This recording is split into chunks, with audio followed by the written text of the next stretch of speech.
Hello everyone, welcome back into this channel. So in this video I'll let to show you the way how to check the words amount that you have been typed on your Google Docs file.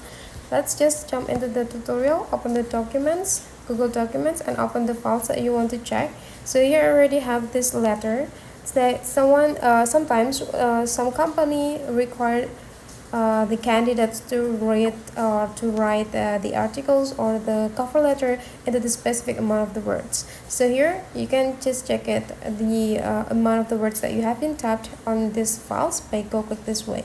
Click these three small dots here, and there will be a lot of things that you can explore.